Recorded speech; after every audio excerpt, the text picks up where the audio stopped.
untuk rekamnya. Kita berdoa sama-sama. Rabbi zidni ilma warzuqni fahma. Allahumma inna nas'aluka ilman nafi'an wa rizqan thayyiban wa amalan mutaqabbalan. Semoga hari ini kita bisa diberikan ilmu yang bermanfaat, rezeki yang baik, dan juga amal-amal kita pada hari ini dan semua amal kita yang telah kita lakukan mudah-mudahan diterima Allah Subhanahu wa taala. Sekali lagi ini karena masih banyak yang baru bergabung, selamat datang. Malam hari ini kita akan mengkaji satu kajian itu yang akan disampaikan oleh Pak Ustadz Haji Asep Ramdan. Ya, beliau alhamdulillah bisa menyempatkan hadir. Meskipun beliau berada di luar kota, alhamdulillah luar biasa ya pengajian hari ini. Kita bisa difasilitasi oleh Allah Subhanahu wa taala, bisa bertatap muka bahkan sebetulnya ya secara langsung walaupun berbeda kota, walaupun berjauhan. Mudah-mudahan semua upaya Bapak Ibu yang telah menyempatkan hadir, ya semua jerih payahnya, kemudian kuotanya, waktunya, semua dicatat menjadi amal ibadah kebaikan oleh Allah Subhanahu wa taala dan diberikan ilmu yang bermanfaat. Alhamdulillah sudah 10 partisipan, insya Allah kita akan mulai kajiannya beberapa saat lagi. Maka Bapak Haji Asep Ramdan untuk memulai materi. Tafadhol Ustaz. Ya, terima kasih Pak Lukman. Bismillahirrahmanirrahim. Assalamualaikum warahmatullahi wabarakatuh. Waalaikumsalam warahmatullahi wabarakatuh. Alhamdulillah wa syukurillah salatan wa salaman ala rasulillah wa ala alihi wa ashabihi wa mawalah. Asyhadu an la ilaha illallah wa asyhadu anna Muhammadan abduhu wa rasuluh alladzi la nabiyya ba'dah. Wa qala Allah ta'ala fil Qur'anil Karim, a'udzu billahi minasyaitonir rajim. Bismillahirrahmanirrahim. Ya ayyuhalladzina amanu aufu bil uqud. Uhillat lakum bahimatul an'ami illa ma yutla alaikum ghairu muhillis saidi wa antum hurum. Innallaha yahkumu ma yurid. Shadaqallahul adzim. Al-ayah. Bapak dan Ibu yang saya hormati, puji dan syukur sepantasnya kita pada malam hari ini menyampaikannya hanya kepada Allah Subhanahu wa taala.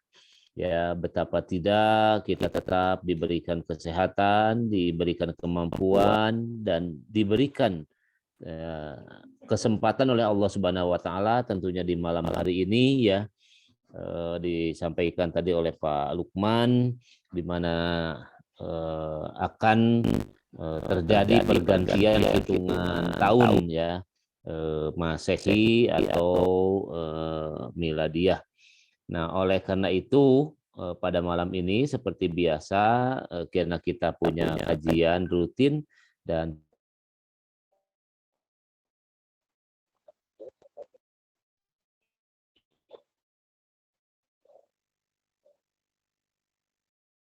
Untuk Ustaz di saya tidak ada audionya.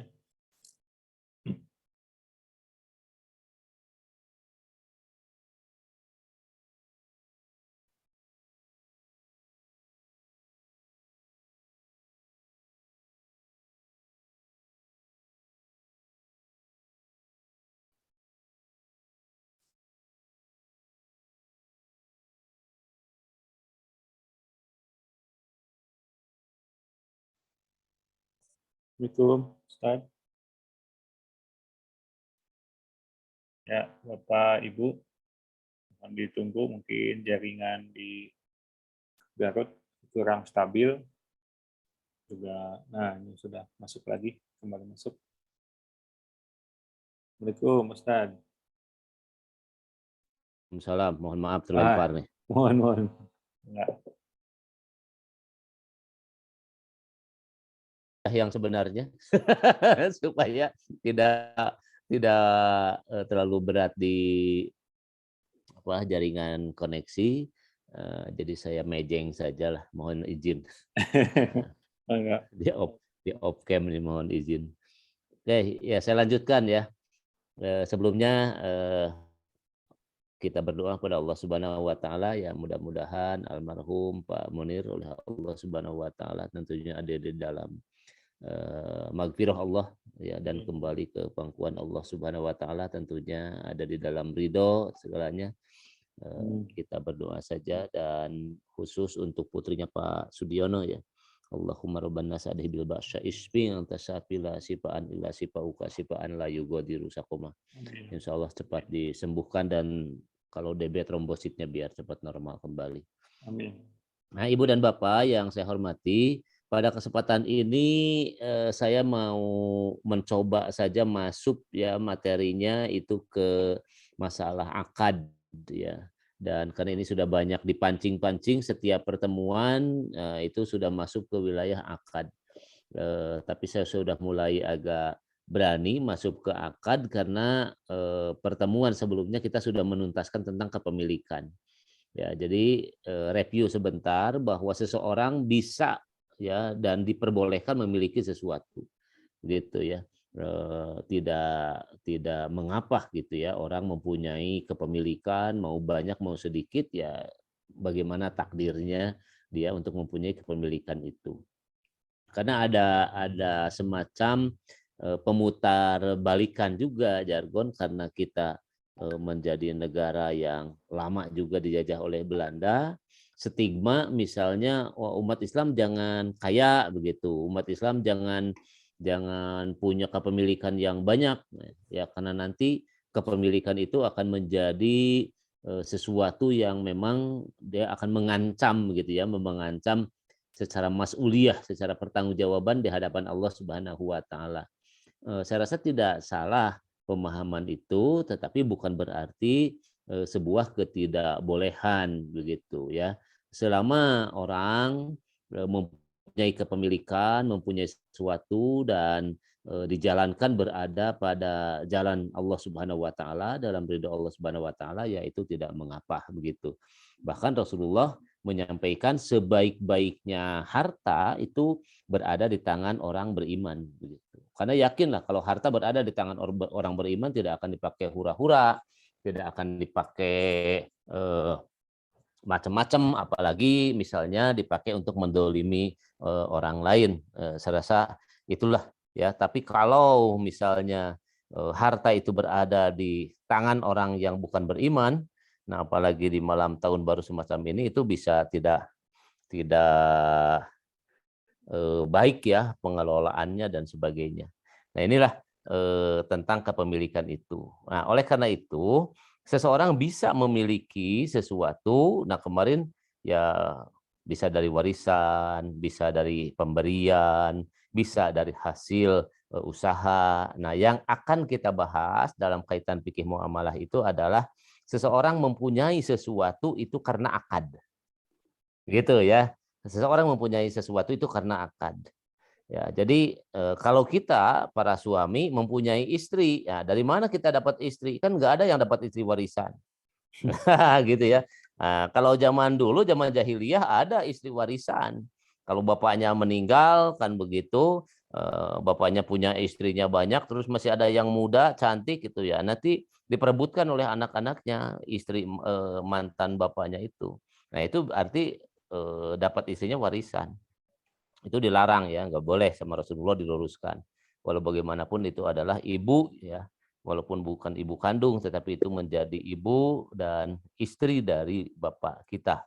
Nah itu ya akhirnya tidak boleh. Nah bapak dan ibu yang saya hormati, jadi kepemilikan harta begitu dari warisan, dari pemberian dan sebagainya, kita tidak akan bahas terlebih dahulu. Ya nanti kita bahas tersendiri saja sub itu, saya siapkan nanti pembahasan sendiri supaya diskusinya fokus. Nah malam ini kita itu hanya membahas seseorang memiliki sesuatu itu karena akad gitu. Ya tadi contohnya kalau kita punya istri sebagai suami, ya kita punya istri itu karena akad begitu, bukan karena hal yang lain. Nah, jadi disebutlah akad nikah begitu. Tapi kalau kita punya harta, punya handphone, punya mobil, punya apa, karena itu dari jual beli, maka akadnya disebut dari hasil akad jual beli, gitu. Ya, nah jadi kita akan fokus malam ini berbicara tentang akad gitu ya. Apa itu sebenarnya akad itu? Gitu. Sehingga seseorang dia bisa sah berakad ya dalam memiliki sesuatu atau jual beli misalnya, maka itu karena akad. Dan akad ini dibolehkan. Nah, tadi ayat yang saya bacakan pada pembukaan sekarang ini dalam pengajian adalah surat Al-Maidah ayat 1. Ya, surat Al-Maidah ayat 1 itu justru Allah berbicara tentang akad. Ya ayyuhalladzina amanu aufu bil uqud. Itu wahai orang-orang yang beriman, nah itu aufu bil uqud, tunaikanlah akad-akad itu. Gitu ya, tunaikanlah akad-akad itu. Jadi bimbingan arahan akad itu adalah Allah sendiri yang menuntun, yang membimbing kita di dalam kehidupan ini, kita mengenal akad dan sebagainya. Kalau dari sisi nama, ya banyak juga sih akad itu ya. Kalau orang-orang ekonomi misalnya lebih menyebutnya akad adalah sebuah transaksi begitu ya. Transaksi itu kan akad. Ya kalau eh, ada juga yang menyebut MOU begitu ya. Akad juga ada juga yang perjanjian. Nah, itu juga akad. Ya itulah aufu bil uqud itu, tunaikanlah gitu akad-akad itu. Nah, oleh karena itu kita harus paham, memahami apa itu yang disebut dengan akad itu sendiri. Nah, inilah saya mohon izin sharing ya untuk akad itu dan insya Allah kita akan fokus saja malam ini, tidak usah panjang-panjang ya. Jadi berbicara tentang akad saja begitu ya. Jadi apa yang disebut dengan akad.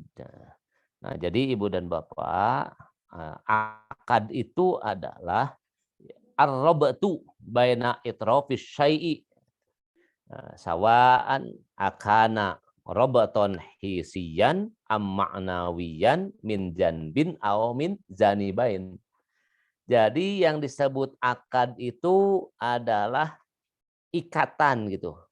Robit itu. Robit itu ikatan ya. Al-aqdu al-uqdu itu ar-robatu. Jadi pertalian, ikatan baina itrofis syai'i itu antara dua perkara ataupun satu perkata. Baik ikatan itu nyata, terlihat begitu ya, hisian atau maknawiyan gitu ya. Jadi secara maknawi akad itu bisa saja terjadi atau disebut akad itu. Min janbin atau min janin baik satu pihak ataupun dua pihak atau beberapa pihak.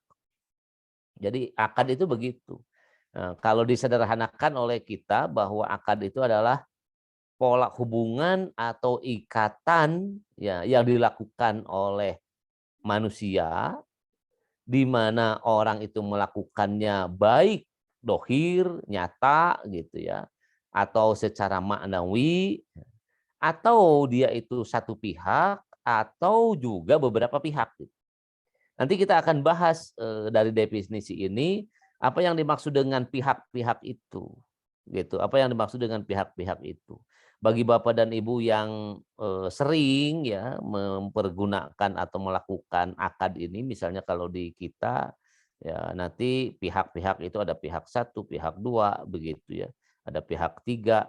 Nah itu antara satu pihak atau beberapa pihak. Nah, yang berikutnya adalah akad itu juga bisa diartikan gitu. Kullu ma'azmil mar'u ala fi'lihi sawaan ini sodri bi irodati munfaridatun kal waqfi. Jadi akad itu bisa juga disebutkan sesuatu yang dikerjakan oleh seseorang. Apa sih yang dilakukan oleh seseorang? Nah, jadi yang dilakukan oleh seseorang itu pasti melakukannya berdasarkan keinginannya sendiri. Ini yang dimaksud dengan biiradatil munfaridati itu adalah ya dia melakukan sesuatu karena keinginan, keinginan sendiri. Itu adalah akad, gitu. Nah, keinginan sendiri dan dia melakukannya sendiri, nah, seperti misalnya berdasarkan keinginan itu wakaf, ya, gitu, talak. Ada suami yang mentalak istrinya, ya kalau itu keinginannya sendiri, dilakukan sendiri, diucapkan sendiri, ya itu juga sudah menjadi akad. Nah, antara yang ke satu dengan kedua dari contoh-contoh definisi ini, ada hal yang saya tegaskan begini. Kalau yang pertama itu menyebutkan itu min janbin au janibain. Dari satu sisi atau dua sisi. Antara satu pihak atau dua pihak. Nah, ini mengakui baik definisi pertama atau yang kedua memberikan contoh bahwa akad itu adalah dua pihak. Gitu. Atau juga akad itu bisa terjadi satu pihak. Para ulama pada umumnya itu memberikan pemahaman yang namanya akad itu ya satu pihak nggak mungkin, harus dua pihak. Misalnya jual beli, ya kan begitu. Ada penjual, nanti ada pembeli, ya gitu. Itu nanti sudah contoh kalau saya melakukan itu sudah contoh, sudah loncat dari aplikasi akad itu sendiri, ya. Nah, oleh karena itu yang dimaksud dengan dua pihak. Tidak mungkin misalnya saya ngomong begini, saya dapat HP nih, beli HP dari Pak Lukman, nah, kira-kira gitu. Beli HP dari Pak Lukman. Nah, tapi nanti Pak Lukman bilang sama ibu-ibu, diumumkan, bagi Bapak dan Ibu yang menemukan HP saya, mohon dikembalikan karena itu sangat penting bagi saya. Cek Pak Lukman itu begitu. Nah, nanti ibu-ibu berpikir, bapak-bapak yang mendengar informasi itu, Pak Asep tadi bilang dia dapat HP, punya HP. Ini kan kepemilikan nih. Dikala saya ngomong saya punya HP, berarti saya punya HP itu menjadi kepemilikan saya. Begitu. Nah, setelah itu Pak Lukman menyatakan kehilangan HP atau siapa yang menemukan HP saya. Berarti kan nanti orang cross check. Kalau begitu Pak Asep itu beli HP dari Pak Lukman atau Pak Asep itu nyolong HP Pak Lukman. Jadi beda nanti akadnya dari hasil transaksi itu. Nah, oleh karena itu para ulama memberikan pendapat yang namanya akad itu harus dua sisi, harus dua pihak. Tidak mungkin akad itu satu pihak. Begitu. Jadi mau akad apa saja, misalnya akad nikah harus dua pihak antara calon mempelai laki-laki dengan wali dari perempuan. Nah, jadi ada pihak satu, ada pihak dua. Jual beli ada penjual, ada pembeli. Sewa menyewa ada penyewa, ada yang menyewakan. Nah, kan begitu. Jadi semuanya itu dua pihak. Nah, kalau ada orang misalnya merasa diberi tapi tidak ada yang memberi, jangan-jangan dia nyolong, begitu, ngaku-ngaku saja dia diberi. Supaya dijustifikasi tentang dia mempunyai kepemilikan itu. Nah, ini bagi para ulama yang punya pendapat bahwa bahwa yang namanya akad itu tidak mungkin satu pihak, dia harus dua pihak, gitu. Nah, yang kedua ini Ibu dan Bapak yang bawah ini sama menerangkan tentang akad apa yang dilakukan oleh manusia berdasarkan keinginannya sendiri, biirodatil mumfaridati ini, tetapi bisa dilakukan hanya satu pihak. Begitu ya, bisa dilakukan hanya satu pihak. Misalnya wakaf. Kalau Pak Lukman cerita misalnya dia ngomong saja dia sendiri di masjid, ibu-ibu, bapak-bapak, saya wakafkan motor ini untuk kegiatan Masjid Nurul Hidayah. Tidak ada yang ngomong, baik DKM atau siapapun di Nurul Hidayah atau ibu-ibu jamaah yang sedang mendengarkan ungkapannya Pak Lukman, tidak ada yang ngomong. Ya, saya terima Pak Lukman wakafnya, nggak ada yang kayak gitu, nggak. Itu jadi itu wakafnya itu. Itu, walaupun tidak ada yang mengiyahkan, tidak ada nazir, itu jadi wakaf itu. Jadi yang namanya wakaf itu sebuah akad atau transaksi yang boleh dilakukan hanya satu pihak.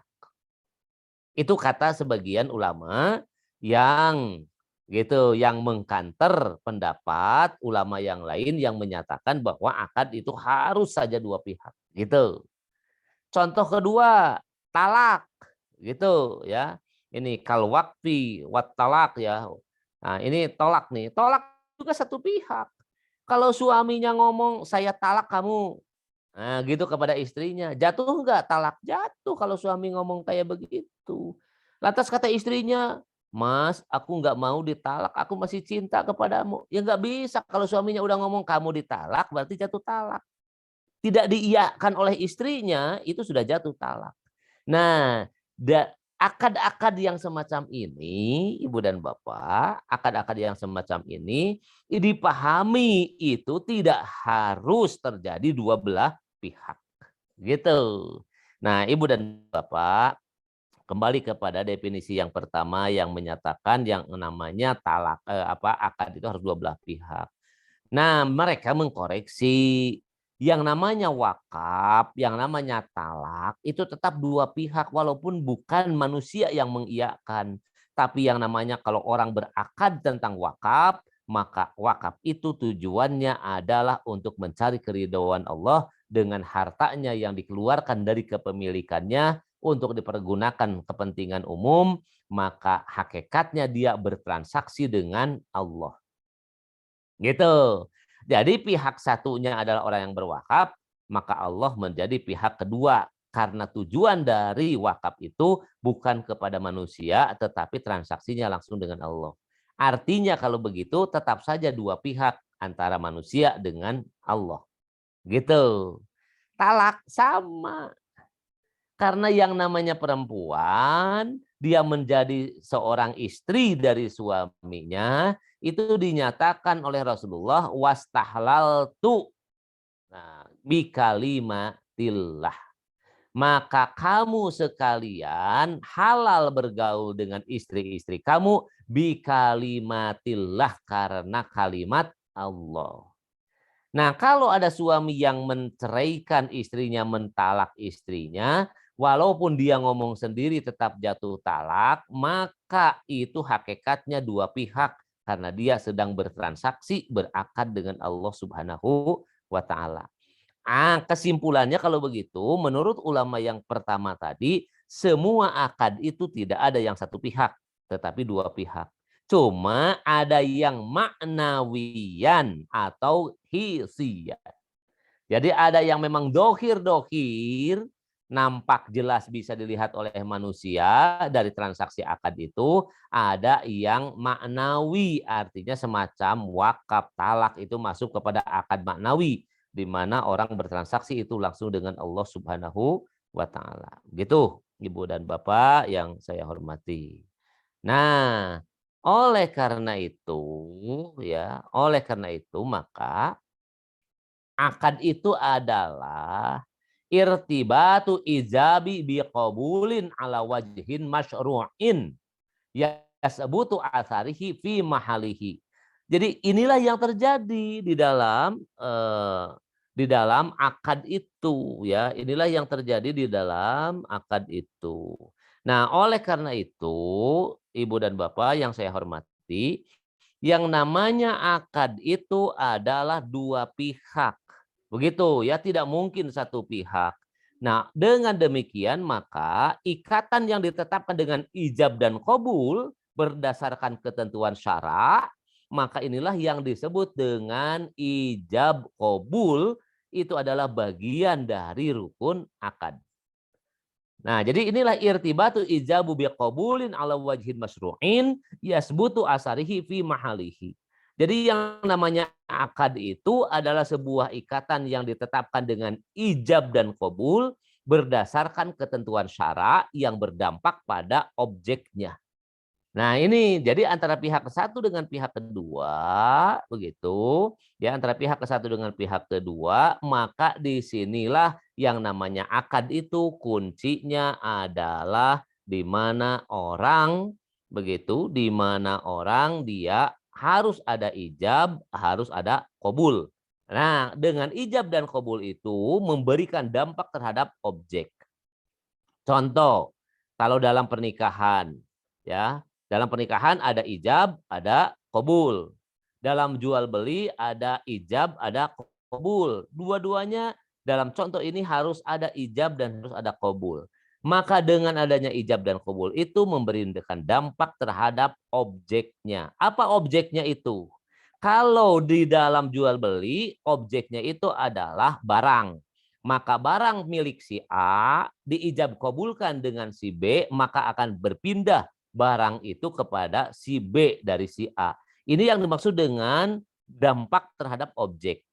Ya. Nah, yang kedua, misalnya kalau contoh yang kedua dalam pernikahan, jika ijab kabul itu seorang laki-laki dengan wali dari seorang perempuan, maka objeknya adalah perempuan. Yang tadinya perempuan itu ada di dalam wilayah hukum bapaknya yang menjadi wali, maka dengan ijab kabul berpindah si perempuan itu, dampaknya menjadi objek dari suaminya.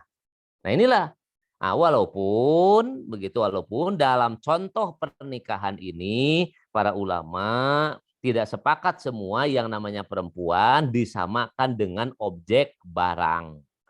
Begitu ya, dengan objek barang. Jadi perempuan karena yang namanya manusia yang ditransaksikan itu berbeda dengan barang. Nah, Ibu dan Bapak yang saya hormati, begitu, maka inilah yang kita pahami apa itu yang disebut dengan akad itu. Nah, jadi irtibatu izabu biqabulin ala wajhin masyru'in yasbutu asarihi fi mahalihi. Kliklah di sini. Kliklah di sini. Jadi kita kunci di sini yang disebut dengan akad itu sendiri, ya. Nah, oke. Nah, jadi Ibu dan Bapak yang saya hormati, nanti kita masuk kepada materi tentang rukun akad itu. Gitu, ya, tentang rukun akad. Apakah sebuah akad itu dinyatakan sah atau tidak sah? Gitu, ya. Nah, ini ada standarnya. Sama dengan sholat, kita memenuhi rukun sholat, ya, ada syarat sah sholat. Maka di dalam akad juga kita standarisasinya kembali kepada rukun akad. Gitu ya. Kembali kepada rukun akad. Nah, apa saja rukun akad itu? Nah, saya di sini akan mukoronahnya dua saja ya, dari dua ulama madhab. Pertama misalnya Imam Hanafi ya, dan yang banyak juga penggemarnya di Indonesia Imam Syafi'i. Saya rasa cukup dua mewakili dari versi ya pemahaman tentang akad itu sendiri. Dan ini pasti akan berpengaruh nanti di lapangan, terutama di dalam transaksi-transaksi jual beli. Gitu. Nah, Ibu dan Bapak yang saya hormati, menurut kelompok ulama Hanafiyah, ya kelompok ulama Hanafiyah itu bahwa rukun akad itu hanya ada dua. Kalau Hanafiyah itu, satu ijab, dua qabul. Gitu, satu ijab, dua qabul. Itu saja dua rukun akad itu. Jadi ada ijab, ada qabul. Tapi kalau menurut Imam Syafi'i, ya dari kelompok Imam Syafi'iyah itu akad itu ada tiga. Satu ada orang, gitu. Satu ada orang. Yang kedua itu ada yang diakadkan. Apa yang diakadkan? Itu ma'qud alaih. Ma'qud alaih itu bisa barang, ya, bisa harga. Gitu, ya, bisa barang, bisa harga. Nah, yang ketiga, syigot, akad, ijab, dan qabul. Jadi kalau Imam Syafi'i ada tiga, ada orang yang berakad, itu harus ada akid dia itu. Akid dia, fa'il ya. Nah, jadi orang-orang yang berakad, subjek. Nah, yang kedua objek. Objeknya itu adalah ma'qud alaih, bisa harga, bisa barang. Yang ketiga ijab qabul. Nah, ini agak kontras ini pemahaman tentang akad antara Imam Syafi'i dengan Imam Hanafi. Jadi kalau Imam Syafi'i, nah itu tiga. Dan rata-rata di kita tiga pakainya di kita itu. kebiasaan orang Indonesia karena banyak dari madhab Imam Syafi'i itu pasti tiga, ya, ada orang, ada barang atau harga, yang ketiga ada ijab kabul. Kalau itu terpenuhi maka sah akad itu, gitu. Nah, sedangkan menurut Hanafiyah, dari kelompok Imam Hanafiyah cukup ijab dan kabul, tidak ada orang, gitu. Jadi orang bukan rukun akad. Kenapa? Karena keyakinannya yang bertransaksi, yang melakukan akad itu pasti manusia. Nah, hewan mah nggak akan bertransaksi, kan begitu. Nah, oleh karena itu tidak harus menurut kelompok Syafi'iyah orang itu menjadi pembahasan, ya, dia menjadi rukun akad, tidak harus. Nah, tapi kalau dikonvert lagi ke pendapatnya kelompok Imam Syafi'iyah, harus dong begitu. Harus dibahas tentang orang itu. Apakah semua orang bisa bertransaksi? Contoh, anak kecil. Kalau anak kecil jual beli, sah nggak jual belinya? Kalau orang gila terus bertransaksi, sah nggak jual belinya? Oke, sekarang orangnya sehat. Orang sehat tapi bertransaksi dalam tekanan seseorang. Misalnya, nih banyak zaman sekarang, terutama di perkotaan, rumahnya tolong dijual. Kalau tidak dijual, rumah ini akan diratakan karena nanti ada program ini, itu, ini, dan sebagainya. Dipaksa orang untuk menjual rumahnya. Nah, yang menjadi persoalan adalah sah nggak jual beli dalam sebuah ancaman semacam itu. Siapa yang bertransaksi? Manusia. Gitu loh. Tapi menurut kelompok Imam Syafi'i, apakah sah tidak seseorang bertransaksi atau manusia itu bertransaksi dalam ketidakmampuan dia di depan hukum atau tidak cakap hukum? Gitu. Nah, oleh karena itu, maka kelompok Syafi'iyah itu memasukkan dalam rukun akad itu harus ada orang. Orangnya harus jelas. Pembahasan tentang orang itu adalah tentang syarat, ya, atau sesuatu yang harus dibahas dalam syarat akidnya itu. Gitu. Nah, sedangkan menurut Hanafiyah, yang kalau enggak dimasukkan enggak apa-apa, tetapi kembali saja kepada kebiasaan. Gitu. Kembali kepada kebiasaan. Toh kalau misalnya anak kecil sekarang, ibu-ibu nyuruh anaknya beli cengek ke warung. Nak, beli cengek ke warung. Nak, beli kerupuk ke warung. Nak, beli tahu ke warung. Jual belinya berjalan seperti biasa, berarti sah, gitu loh. Padahal anak kecil itu belum baligh, dia belum mumayyiz. Tetapi jual belinya sah. Kenapa? Bila itu dilakukan dalam transaksi yang nguruf gitu, yang menjadi kebiasaan semacam itu. Gitu ya. Nah, oleh karena itu, Ibu dan Bapak, tidak menjadi persoalan Imam Syafi'i, kelompok Hanafiyah berbeda, nggak jadi persoalan. Karena punya alasan masing-masing. Yang kedua, menurut kelompok Syafi'iyah, ya, bahwa rukun akad yang kedua itu adalah ma'qud alaihnya itu bisa harga, bisa barang. Artinya harus ada gitu. Barang itu harus jelas. Barangnya apa, bentuknya bagaimana, kalau harganya berapa, begitu. Itu harus jelas. Misalnya seorang penjual, ya mau jual apa saja lah terserah. Mau jual bakso misalnya. Nah, jual bakso itu kalau di restoran atau di kedai bakso yang resmi, itu ada harganya itu bakso itu. Nah, menurut kelompok Syafi'iyah memang harus begitu rukun akad itu supaya orang tidak canggung dan dia tahu apa yang akan dia lakukan dengan barang itu. Kalau orang ngomong, "Kang, punten mesen bakso hiji," tapi di dalam daftar baksonya sudah ada, bakso ini harganya misalnya 10.000, yang ini 12.000. Kalau orang mesen dengan jenis-jenis bakso itu berarti orang itu sudah setuju dengan harga. Dan harga itu adalah syarat dari rukun akad. Itu menurut Imam Syafi'i itu.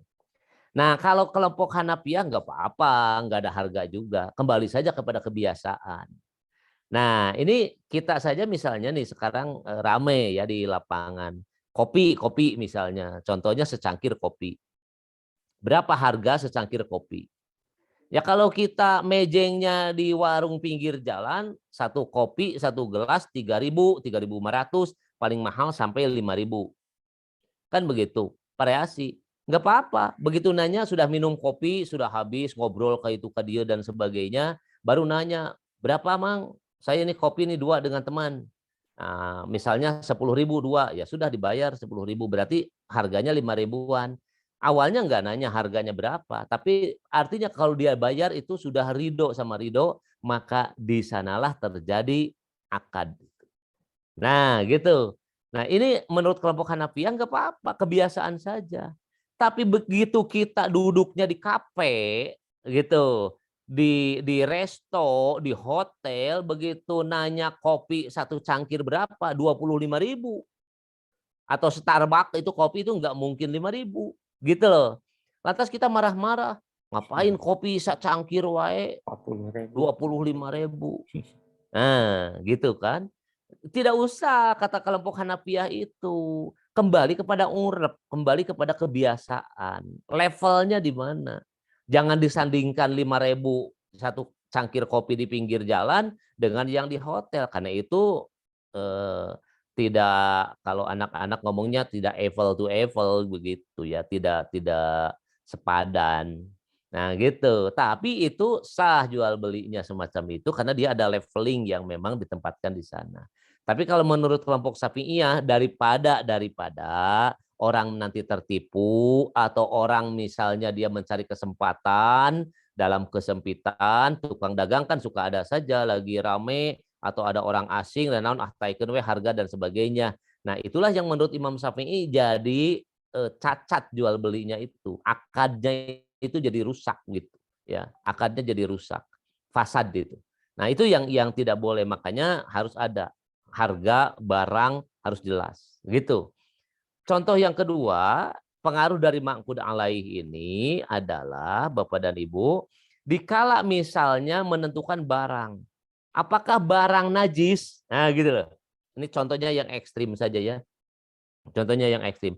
Kalau barangnya barang najis, apakah barang najis itu boleh ditransaksikan nggak? Boleh nggak kita jual beli barang najis? Kira-kira gitu. Nah, kalau menurut kelompok Syafi'iyah dengan mengangkat itu menjadi ma'qud alaih, menjadi rukun akad.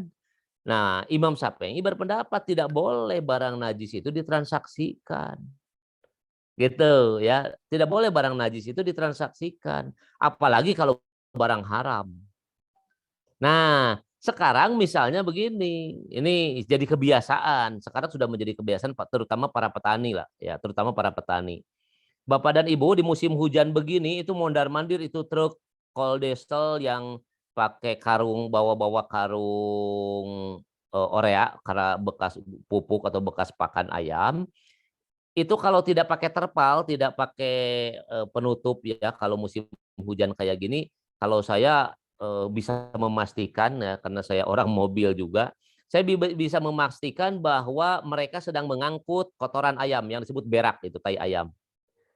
Ya, ibu-ibu pasti kesel kalau ada tai ayam di depan rumah, di teras yang sudah dikepel ada tai ayam gitu ya. Kalau saya dulu di kampung itu tai kotok. Itu pasti kehel dan nggak akan ada yang mau dikasih tahu kotok satu ya. Tapi kalau dikasihnya tai ayamnya 1 truk, kira-kira mau nggak? Ya, kalau dikasih tai ayamnya 1 truk, 1 kol desal itu rata-rata 10 ton. Kalau harga berak kotoran ayam itu 1 kilonya adalah Rp700, begitu Rp700, maka Bapak dan Ibu yang saya hormati, ya, itu akan mendapatkan uang kurang lebih dalam 1 mobil itu adalah 7 juta. Ya, 7 juta. Nah, kira-kira mau nggak dikasih uang 7 juta? Pasti mau lah dikasih uang 7 juta. Nah, tapi kalau ditanya, itu uangnya gimana itu dari jual beli tai ayam? Nah, gitu loh. Jadi kalau itu dikoreksi kalau menurut Imam Syafi'i itu ada yang tidak boleh jual beli barang najis. Gitu. Tapi kalau menurut kelompok Hanafiyah, karena itu bukan rukun akad, boleh-boleh saja kembali kepada urep, kembali kepada kebiasaan masyarakat. Gitu. Kalau kembali kepada urep, kembali kepada kebiasaan masyarakat, nah Ibu dan Bapak berarti boleh selama itu dimanfaatkan bukan untuk dimakan. Nah, misalnya gitu. Jadi banyak istilahnya bukan ngeles ya. Kalau di dalam kajian fikih itu ada helahnya itu, ada yang disebut dengan helah. Gitu. Nah, jadi Boleh nggak jual beli kotoran ayam berak itu? Ya boleh. Tahu bermanfaat untuk pupuk dan sebagainya. Gitu ya. Nah, jadi tidak merusak akad karena itu bukan rukun akad si barang itu. Yang penting ijab kabul saja. Gitu. Yang penting ijab kabul saja. Nah, nanti yang akan dilihat itu adalah ijab kabulnya. Nah, dari kedua pendapat imam madhab ini, baik kelompok Hanafiyah atau kelompok Syafi'iyah, itu sepakat yang namanya akad itu ijab kabul. Harus ada. Gitu. Ijab kabul itu harus ada. Nah, jadi pertanyaannya, kalau ijab kabul itu tidak ada, sah nggak jual belinya? Kan begitu. Kalau ijab kabul tidak ada, itu sah nggak jual belinya? Nah, saya mau nanya gitu ya, mau nanya ibu-ibu yang hadir di pengajian ini, saya lihat ada siapa? Oh, ada Uti. Nah, ada Uti, ada Pak Haji Subarkah. Cik Uti, ya mau Uti mau Pak Haji Subarkah lah. Kalau ke departemen store itu suka ijab kabul enggak ya? Uti kalau ke Gria suka ijab kabul, Neng, iya ibu meserin so hiji, meser Pepsoden hiji, terus iya sarden cheese, terus iya minyak. Uti suka gitu enggak? Kan gitu ya. Nah, jadi ijab kabul itu semua ulama madhab itu semuanya sepakat yang namanya jual beli, yang namanya akad itu adalah ijab kabul kuncinya.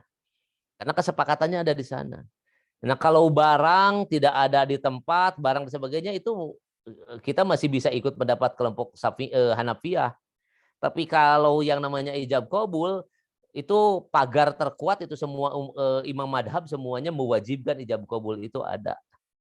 Nah, oleh karena itu, nah kalau kita misalnya kalau saya di kampung tuh, ibu saya tuh kalau beli ikan saya senang waktu kecil itu. Karena tukang ikan itu saya tungguin disuruh ibu saya itu saya di pinggir kolam. Terus dia ngitung hiji hiji nah hiji tambah hiji dua dua tambah dua terus terus ngitung gitu. Nah, dia masukinnya tilu tiga ekor gitu. Sampai udah beres dia ngomong gini si tukang ikannya. Bu Haji, laukna tos lebet karena balong. Jumlahnya sekian. Nyanggakeun, mudah-mudahan sadayana hirup sing tereh arageng laukna. Gitu loh.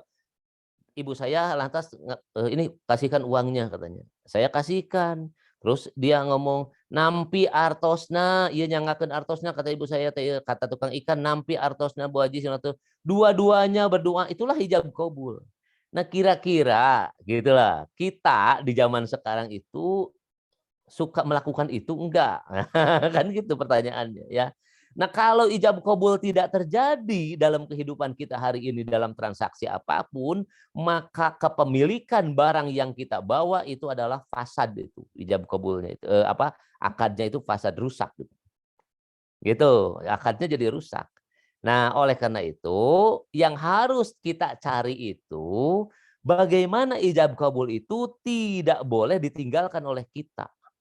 Dan kita harus cari tahu dalam fikih itu bagaimana kita melakukan ijab kabul dalam keterbatasan kita sekarang di dalam bertransaksi. Karena tidak mungkin lagi misalnya seperti orang tua saya tadi. Namun di Gria apalagi malam minggu misalnya terus satu orang bawa satu keranjang gede. Terus dia hitung gini, hiji na ion odol, iyo Pepsoden, ini Indomie terus dikitu ngantri itu ngantrinya sampai mana? Riweuh begitu. Nah, padahal dalam bermuamalah itu tidak boleh riweuh gitu. Hukum dalam bermuamalah itu tidak boleh riweuh. Karena kaidahnya berbeda dengan ibadah mahdoh. Jadi dalam bermuamalah itu kaidahnya al aslu fil muamalah al ibahah. Itu filosofi hukumnya atau usul kaidah usulnya dalam transaksi bermuamalah itu. Jadi muamalah itu asalnya itu boleh, apapun boleh gitu. Tidak boleh dilarang, tidak masuk kepada keharaman dan sebagainya. Kita mau jualan apa, mau di mana dan sebagainya boleh. Jadi artinya mendahulukan kemudahan dan menghindari dalam saya hormati. Jadi yang akan kita cari itu bagaimana kita mensahkan pekerjaan kita, akad kita yang hari ini makin sini makin lebar begitu pengaruh teknologi. Nah, sekarang sudah online, ibu dan bapak online, sudah online COD kan onlinenya kan begitu. Ini adalah transaksi-transaksi semua begitu. Nah, kalau akad itu benar, tidak benarnya akad harus ditakarnya dari rukun akad. Bagaimana hukumnya transaksi online itu? Ya kembali ke sini. Kalau ibu ikutnya Imam Syafi'i, ibu tinggal 3. Ayah henteu nu ngajualna, ketemu juga tidak, gitu kan. Tapi ada kan si penjualnya, ada, oke, kan gitu. Maka dibantu dengan profile company kalau itu perusahaan. Kalau perorangan ya profile versionnya harus muncul, dia teh siapa, jujur atau tidak, orang mana, penjual naon dan sebagainya. Itulah yang menurut Imam Syafi'i semuanya adalah akid itu, rukun akad. Jadi jangan dulu transaksi kalau kita belum tahu siapa si penjual dan sebagainya. Itu kalau menurut Imam Syafi'i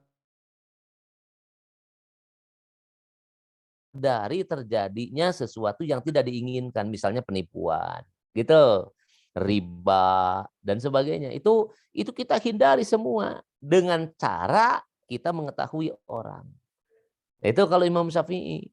Ya kalau Imam Hanafi nggak apa-apa gitu. Kan orang itu tadi ada profil sudah dipahami dia penjual apa walaupun online. Nah, kita sudah tahu. Nah, gitu kan. Makanya di online itu si penjualnya suka ngomong amanah, terpercaya, barang sampai ke tujuan dan sebagainya. Dia juga promo dia itu dirinya gitu kan. Dia promo tentang dirinya karena dia profile company-nya harus keluar. Profil dirinya harus keluar juga, begitu. Nah, jadi harus itu. Kalau tidak terpenuhi unsur itu, kalau Imam Syafi'i itu sudah itu rusak itu, akadnya itu rusak. Dan kalau akad rusak itu nanti berdampak terhadap itu tadi dampak terhadap objek, dampak terhadap kepemilikan kita. Itu bisa halal, bisa haram apa yang kita miliki dari yang transaksi itu. Nah, yang berikutnya adalah tadi misalnya selain ini sekarang makin banyak, sekarang udah ke fintech sekarang itu transaksinya ya. Ya sudah ke fintech ya. Jadi ini juga pengaruh teknologi begitu. Dan selain fintech itu aduh saya kadang-kala kasihan anak-anak muda itu banyak yang ikutan transaksi di apa itu yang nilai uang itu apa Kripto, namanya kripto, itu. Ustaz. Nah, kripto itu, kripto. Berarti. Ya itu judi itu kebanyakan itu ribanya banget gitu. Tapi orang kalau untung kamu sekian, ini main ini sekian dan sebagainya. Itu sudah diharamkan oleh Majelis Ulama Indonesia kemarin di sidang kemarin itu fatwanya itu sudah keluar haram itu kripto itu. Yang ininya juga itu banyak itu, yang bangkrutnya itu banyak itu. Dan itu level-level usia Pak Lukman banyak banget yang main teman-teman di sana itu. Kayak menggiurkan kan, nggak capek dan sebagainya. Tapi yang jebol, yang bangkrutnya banyak juga. Nah, jadi Ibu dan Bapak semacam itu. Nah, berikutnya ya kita pahami sekarang ijab kabul tadi supaya sah. Karena semua para ulama madhab itu berhentinya di ijab kabul. Begitu, berhentinya di ijab kabul. Jadi ijab itu apa gitu loh. Nah, supaya kita bisa mengidentifikasi apa yang kita lakukan. Ijab itu apa? Nah, ini waktunya mudah-mudahan sampai, udah agak lari-lari. Ijab itu adalah penetapan perbuatan tertentu yang menunjukkan keridhaan yang diucapkan oleh orang pertama, baik yang menyerahkan atau yang menerima. Hanafiyah itu ini nih, kelompok Hanafiyah.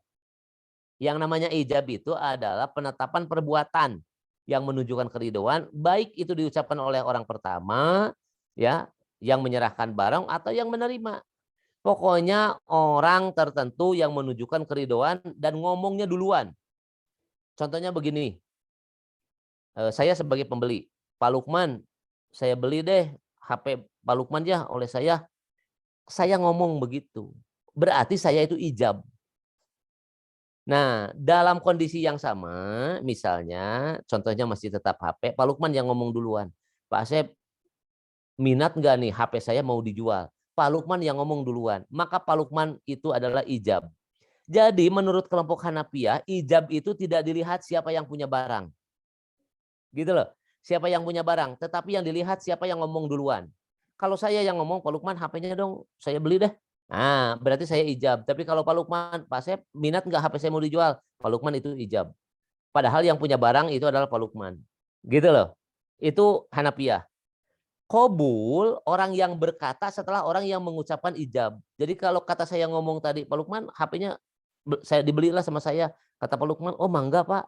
Berarti Pak Lukman qabul. Tapi kalau Pak Lukman ngomong duluan, Pak Asep, saya mau jual HP, kata saya, oh boleh nih saya sama saya beli. Saya qabul, Pak Lukman ijab. Gitu loh. Jadi tidak dilihat siapa yang punya barang. Nah, bedanya dengan Syafi'i, ya Imam Syafi'i itu atau kelompok Syafi'iyah, dia melihat siapa yang punya barang. Jadi ijab itu adalah orang yang berminat terhadap barang, begitu dengan segala keridoannya dia ucapkan itu, sedangkan orang yang punya barang kan menyerahkan barang. Maka yang menyerahkan barang itu adalah ijab dan yang menerima barang adalah qabul. Maka disebutlah ijab qabul. Bedanya di sana saja. Jadi kalau Imam Syafi'i melihat siapa yang punya barang, maka yang menerima barang dari pemilik pertama itu disebutnya qabul. Tapi kalau menurut Imam Syafi'i, terserah siapa yang punya barang, yang penting ngomong duluan itu adalah ijab. Segitu aja membedakannya biar tidak terlalu sulit. Ya. Dan pasti di kita di Indonesia yang banyak adalah yang punya barang itu yang menyerahkan kepada orang lain, begitu yang menyerahkan barangnya adalah atau yang punya barangnya ijab, yang menerima barangnya adalah qabul.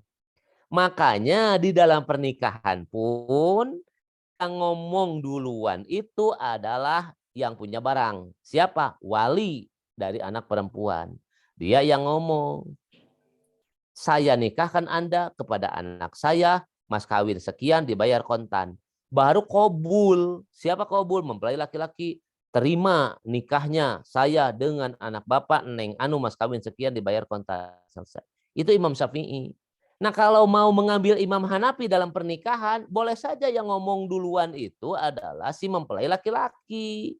Misalnya dia ngomong gini, Pak nikahkan saya kepada anak bapak, mas kawin sekian dibayar kontan. Kata bapaknya, saya nikahkan kamu dengan anak saya, Neng Anu, mas kawin sekian dibayar kontan. Sah nggak? Sah dua-duanya juga. Tapi jangan coba-coba kalau di Indonesia pakai misalnya tadi yang ngomong duluannya adalah mempelai laki-laki. Pak, kawinkeun abdi Pak jeung anak bapak. Wah, cilaka di orang mau dianggap sah. Padahal sah saja begitu. Kan dalam jual beli juga sama. Ada yang minat duluan begitu, ada yang menawarkan duluan gitu. Tapi kalau dalam pernikahan, wah enggak di kita. Itu kuncinya. Jadi ini terutama ini harus dipahami oleh bapak-bapak yang suka jadi saksi begitu ya. Yang kalau sulit itu yang jadi saksi banyak tidak sahnya itu. Sah belum? Belum, ulangi. Sah belum? Belum, ulangi. Gitu karena tidak paham akad begitu ya. Nah, jadi boleh-boleh saja lah dalam akad itu. Fleksibel saja begitu. Nah, jadi kelompok selain Hanafiyah itu ya dibalik tadi, yang punya barang ijab, yang qabul, yang menerima barang. Gitu aja biar simpel. Nah, Ibu dan Bapak, saya harus menjawab ini supaya Ibu dan Bapak punya keyakinan kalau transaksi di supermarket, di departemen store itu yang kita tidak berucap itu sah atau tidak sah? Ya insya Allah sah, gitu loh. Online sah atau tidak sah? Insya Allah sah. Bagaimana supaya itu sah gitu kan? Berbicara fikih itu kita akan membuat skenario supaya yang kita lakukan itu adalah jadi sah gitu. Nah, ini sigot ya, kata-kata sigot itu, ucapan akad ya, ya sesuatu yang disandarkan dari dua pihak yang tadi menunjukkan keridoan dari masing-masing itu bisa dilakukan dengan 4 cara. Jadi sigot akad itu 4 cara. Satu dengan lapad, dengan ucapan verbal. Nah contohnya yang tadi, ibu saya kalau beli ikan, transaksinya gitu diomongkan, iya nyangakeun ieu nya, iya nyangakeun, begitu. Itu dengan ucapan. Boleh, sah, gitu. Yang kedua menurut para ulama, kalau tidak dengan ucapan, dengan perbuatan. Begitu, dengan perbuatan. Nah, misalnya kalau ibu-ibu masuk ke supermarket, ngambil minyak merek ini, ngambil Indomie, ngambil baju, ngambil barang dan sebagainya, itu menunjukkan perbuatan ibu itu ridho dengan harga, ridho dengan kualitas barang, ridho dengan segalanya. Begitu memasukkan ke keranjang, berarti kita ridho dengan segala ketentuan yang terjadi di sana. Nah, begitu. paling-paling nanti yang di kita lemahnya konsumen itu jika harga yang tertera misalnya Iya. di etalase berbeda dengan yang Hmm. ada di komputer, maka yang benar adalah yang di komputer, kan begitu. Nah, kita dari sisi itu negosiasinya dikalahkan oleh para produsen ya. Nah, gitu. Tapi nggak apa-apa kalau nggak mau kita misalnya nggak mau di etalase harganya 9.000 kok, di sini jadi 10.000 di komputer. Oh iya Bu, yang benar di komputer. Kalau kita nggak setuju, batalkan saja. Gitu, batalkan saja, jangan dipaksakan. Gitu, tapi kalau kita akhirnya bayar juga, berarti ya kita ridho dengan harga 10.000, walaupun asumsi awalnya adalah 9.000. Begitu. Nah, itu perbuatan. Jadi sesuatu yang menunjukkan keriduan seseorang melakukan itu dengan kenyataan melalui perilaku perbuatan itu boleh. Gitu ya, itu boleh. Nah, yang tidak boleh perbuatan itu para ulama dalam pernikahan. Kamu udah nikah belum? Belum saya mah. Ya, kalau itu kalau belum kenapa? Nah, kan begitu. Itu bagi orang yang memahami misalnya tadi harus itu dalam pernikahan itu dengan lafaz dengan ucapan. Nah, boleh enggak dengan perbuatan? Tidak boleh. Kalau orang ngomong-ngomong misalnya anak muda, "Kamu udah nikah belum?" "Sudah." "Kapan?" "Ya saya mah udah tidur bareng." Itu menunjukkan keriduan saya dengan dia. Itu tidak sah. Jadi kalau dalam jual beli, perbuatan diperbolehkan. Dalam pernikahan para ulama tidak membolehkan. Kecuali, nah gitu ya, sebenarnya ini pembahasannya nanti dalam pernikahan. Kecuali contoh akad dalam perbuatan itu ya, dalam pernikahan itu Imam Syafi'i juga membolehkan bagi janda. Gitu, bagi janda yang posisinya dicerai oleh suaminya, tetapi dia masih ada kesempatan rujuk. Gitu ya. Jadi misalnya begini, ini suami istri cerai. Nah, terus mau rujuk kembali. Ya kan begitu. Kalau cerai dia statusnya sebagai janda walaupun sebentar jadi jandanya. Nah, terus misalnya tidak harus akad lagi, saya nikah lagi ya dengan kamu atau saya balik lagi ke kamu, atau gitu ya. Nah, gitu. Atau saya rujuk, ya nggak ngomong nggak apa, tapi tiba-tiba sudah baikan, sudah tidur bareng lagi, oh berarti dia sudah rujuk begitu. Nah, kalau sudah rujuk itu dengan perbuatan hanya dibolehkan dalam pernikahan untuk itu. Tapi pernikahan awal, di akad awal itu semua ulama tidak membolehkan. Nah, yang ketiga itu isyarat. Boleh nggak ijab kabulnya dengan isyarat? Ya boleh. Transaksi yang tunawicara atau yang kita juga biasa yang bisa bicara tapi pakai isyarat. Misalnya ke warung, yang punya warungnya lagi di dapur, "Bu, iyo," dengan barangnya misalnya diinikan itu kan dan sebagainya, ungek saja dengan isyarat, ya sudahlah halal. Nah, itu ijab kabul itu, tapi itu harus dilakukan walaupun dengan isyarat. Dan yang keempat terakhir, ini yang paling banyak dilakukan sekarang itu adalah tulisan. Makanya tadi akad itu ada yang mengartikan sebuah transaksi itu MOU, Memorandum of Understanding, ada yang menyebutkan perjanjian, kan begitu. Ada yang kontrak, taken kontrak dan sebagainya. Itu basicnya semuanya adalah tulisan. Dan ini yang sekarang lebih banyak. Nah, kalau di supermarket, berarti kalau dilihat dari 4 ini, dia perpaduan setidaknya ada 2 dari perbuatan dengan tulisan. Karena ada setruk, ya, ada setruk pembelian, ada daftar harga dan sebagainya, bond atau kwitansi yang diterima oleh pembeli dari toko. Nah, itu adalah bentuk tulisan. Jadi walaupun tidak ngomong begitu, Ibu dan Bapak, kita tidak cerita, tidak berlafadzkan dengan ucapan, baik di rumah makan dan sebagainya. Ya kan kalau di warteg mah diomongin semuanya. Saya makan dengan ini, makan dengan ini, makan dengan ini, berapaan. Nah, begitu kan. Nah, kalau kalau di Ampera, tidak ngomong, tetapi kita sodorkan baki yang ada, kita bawa makanan, lihat-lihatnya kan ya sudah berarti perbuatan. Nah, kira-kira begitu. Nah, tulisannya nanti ada di setruk pembayaran. Jadi relatif zaman sekarang yang lebih banyak itu adalah perbuatan dengan tulisan. Nah, kalau zaman dulu kebanyakannya adalah lafaz atau ucapan. Jadi jangan lagi kita mengklaim atau menyalahkan orang. Wah, itu untuk benar ya transaksi. Nah, tidak sahlah transaksinya karena dia tidak ngomong ijab kabul dan sebagainya. Selama ada perbuatan, selama ada tulisan yang menunjukkan keridhaan itu, insya Allah itu diperbolehkan. Nah, jadi begitu Ibu dan Bapak. Nah, 3 syarat yang ditetapkan para ulama dalam ijab kabul itu adalah dipahami, apa yang diomongkannya harus dipahami, barangnya harus yakin, jelas dan sebagainya. Ijab kabulnya harus sesuai ya. Kalau beli motor warna hitam ya hitam lah begitu, ya harus sesuai itu. Kalau baju yang dipesannya XL ya harus XL gitu. Jangan pesan XL datang L. Nah, itu tidak sesuai, berarti ada kesalahan dalam ijab kabul, itu artinya bisa dibatalkan. Begitu. Ijab kabulnya harus nyambung ya. Begitu ya, harus nyambung dan sebagainya. Apalagi kata saya contoh dalam pernikahan itu harus nyambung banget. Ngahulang sakedeng mempelai laki-laki teu disahkeun ku saksina. Yang harus nyambung itu sebenarnya masih dalam satu majelis tidak lama, aing ngahulang sakedap mah sahkeun we atuh. Begitu. Yang tidak boleh teh misalnya saya nikahkan kamu dengan anak saya mas kawin sekian dibayar kontan.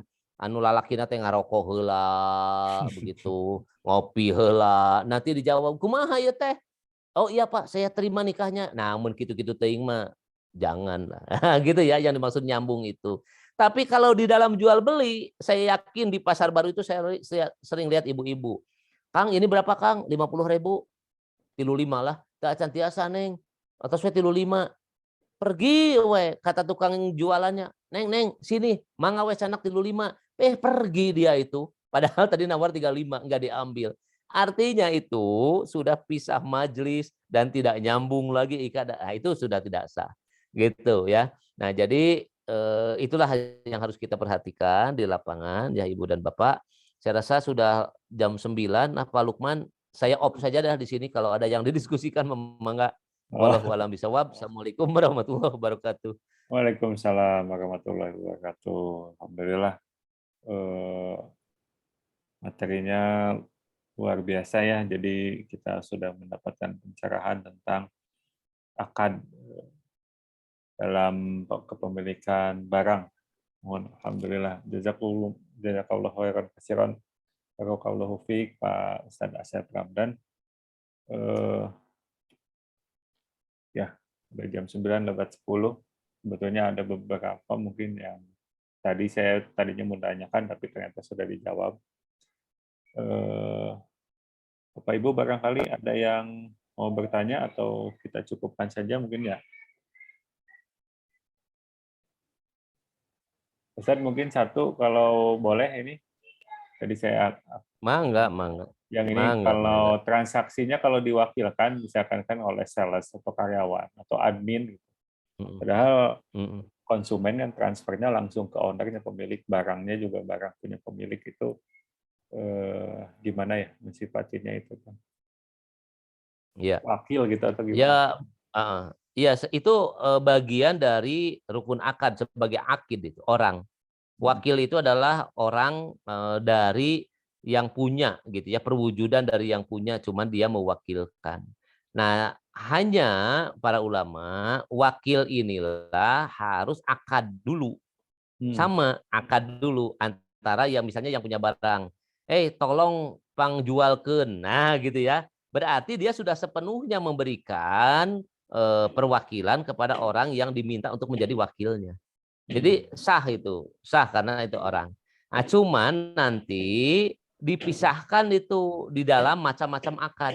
Insya Allah nanti pertemuan yang akan datang saya bahas kalau diingatkan ke arah ini dari pertanyaan. Terima kasih. Jadi nanti saya akan bahas. Jadi akad itu nanti ada akad yang komersial dan ada yang non komersial. Nah, akad wakil itu masuknya di non komersial. Kalau mewakilkan itu. Jadi kalau misalnya Pak Lukman, mohon maaf ya, wakili saya menjualkan ini. Nah, saya itu masuknya sebagai yang menjadi wakil begitu, itu adalah bukan akad komersial.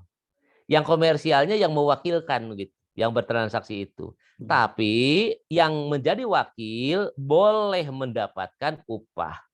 Tapi boleh juga tidak mendapatkan upah gitu. Ya kalau misalnya tidak mendapatkan upah dan sebagainya dan ridho menjadi wakilnya, ya nggak apa-apa, Pak. Makanya para ulama menyimpan wakil itu menjadi akad yang non komersial. Insya Allah nanti kesempatan yang akan datang kalau begitu saya jelaskan.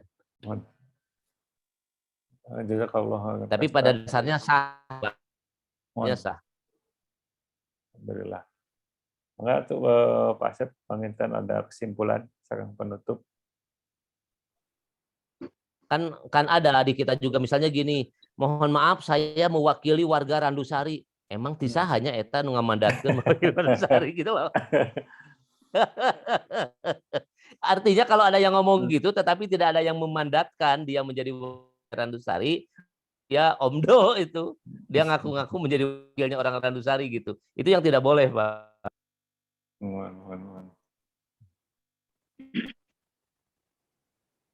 Halo, Assalamualaikum warahmatullahi wabarakatuh, Pak Haji. Waalaikumsalam warahmatullahi wabarakatuh. Apa Pak Ade? Sehat, Pak Haji. Bukannya di Jogja nih? Ya, Pak Haji. Ada sedikit pertanyaan tapi ada dua, kita. Yang pertama tadi yang slide nomor 7, Pak, tentang perbuatan tadi. Kaitannya dengan orang yang menikah suami istri. Kalau yang sudah talak pertama itu kan tetap harus ada saksi, ada wali, ya. Nah, yang kalau dari perbuatan itu, nah kalau itu talak rujuk lagi, itu harus ada saksi dan wali lagi enggak, Pak? Ya, tadi ada para ulama yang membolehkan tidak harus, cukup dengan perbuatan. Kalau dia sudah tidur bareng lagi, berarti sudah baik-baik, Pak. Artinya akadnya ya dengan perbuatan begitu ya. Udah dihalalkan itu ya. Insya Allah halal, Pak. Karena tapi tetap itu di dalam masa rujuk, Pak ya. Artinya belum habis masa. Kan ada yang disebut dengan masa idah, Pak. Ya, betul 3 bulan itu ya, Pak. Iya, begitu. Jadi tidak keluar dari itu, Pak. Yang kedua ini Pak Ji, sebagai bahan perbendaharaan kita semua. Kalau orang yang nikah tetapi dia walinya nggak ada, diwakilkan, ya. Nah, yang mewakili itu diwakilkan lagi, menurut KUA katanya nggak boleh itu, Pak. Iya, nanti itu kembali, Pak, seperti dalam pembahasan hadis, Pak. Jadi sanadnya jadi panjang. Iya ngewakilkan ke iya ngewakilkan deui kana ieu. Nah, itu benar enggak gitu transaksi muwakalahnya itu. Jangan-jangan kata saya tadi ada orang yang ngaku-ngaku menjadi wakil. Gitu. Ya, tapi kalau memang benar itu terjadi pada dasarnya itu adalah sah, Pak, akadnya. Cuma kalau dalam dimensi administrasi di KUA itu pasti akan dilarang. Kenapa? Karena itu menjadi keraguan dan sanksi, Pak. Begitu. Kenapa? Karena yang dalam pernikahan itu kan bukan barang, walaupun tadi perempuan itu dianggapnya objek, bukan barang gitu. Tidak. Kalau barang misalnya begini, Pak, saya kata Pak Lukman suruh ngambil ini dari Pak Marioto, nanti Pak Lukman lah yang membayar. Oh iya, dikasihlah misalnya, mohon maaf, duren ke saya. Nanti saya sebutkan. Nah, nanti misalnya ada Papa Talepa, terus Pak Lukmannya begitu ditagih oleh Pak Marioto, Pak Asep, Pak belum bayar katanya disuruh Bapak. Oh enggak. Nah kalau hanya sekedar duren kan enggak jadi soal, Pak. Artinya kita bisa cari solusi. Begitu durennya diganti kah? Atau uangnya yang harus dibayarkah oleh Pak Lukman? Misalnya atau Pak Lukman negor saya dan sebagainya bisa. Tapi kalau itu terjadi kepada perempuan itu kan perasaan, Pak. Begitu orang itu hancur nanti masa depan seseorang, harga diri seseorang dan sebagainya. Makanya para ulama dalam pernikahan itu ketat. Pasti tidak bolehkannya begitu dengan bersusun semacam tadi. Gitu, Pak. Jadi itu yang disebut dengan ihtiyat itu. Oke, terima kasih Pak Haji. Cukup penjelasan Alhamdulillah. Slide itu dari 9 slide ya. Sudah kebahas 8 slide. Alhamdulillah. Terima kasih penjelasannya Pak Haji. Assalamualaikum warahmatullahi wabarakatuh. Waalaikumsalam warahmatullahi wabarakatuh. Barakallahu fiik Pak Marioto. Alhamdulillah.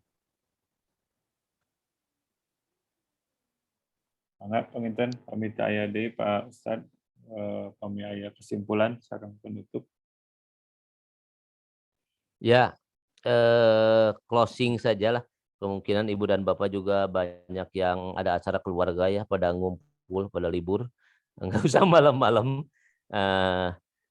Pada dasarnya sebuah transaksi akad itu adalah janji ya.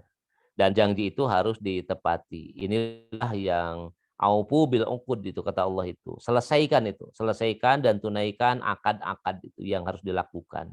Nah, jadi untuk bisa memenuhi dan menjalankan ayat tadi aufu bil uqud supaya apa yang Allah inginkan bagi manusia itu memenuhi akad-akad itu, maka para ulama menjembatani dengan mengeluarkan rukun akad.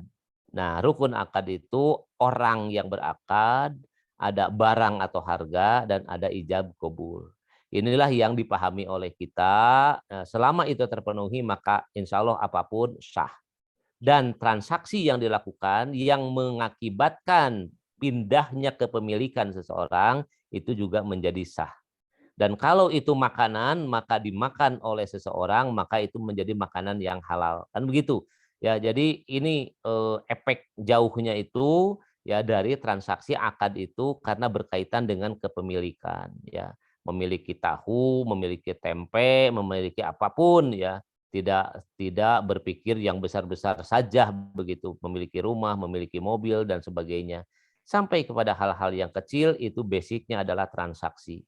Insya Allah selama rukun akadnya terpenuhi, maka transaksinya adalah sah, akadnya adalah sah, dan hasil yang ditransaksikan itu adalah halal insya Allah. Jadi inilah yang kita senantiasa berhati-hati di dalam bermuamalah itu supaya tadi efeknya itu memberikan sesuatu yang maslahat, halal sehingga enak ya, enak bagi kita menjalankannya dan berakibat juga baik bagi badan kita. Itu saja. Terima kasih kepada Bapak dan Ibu semuanya. Mohon maaf bila ada kesalahan. Wallahu a'lam bishawab. Assalamualaikum warahmatullahi wabarakatuh. Waalaikumsalam warahmatullahi wabarakatuh. Barakallahu fiik, Pak Asep Ramdan. Jazakallahu khairan katsiran. Terima kasih Bapak Ibu sekalian. Demikian ngajian online kita malam hari ini membahas tentang muamalah.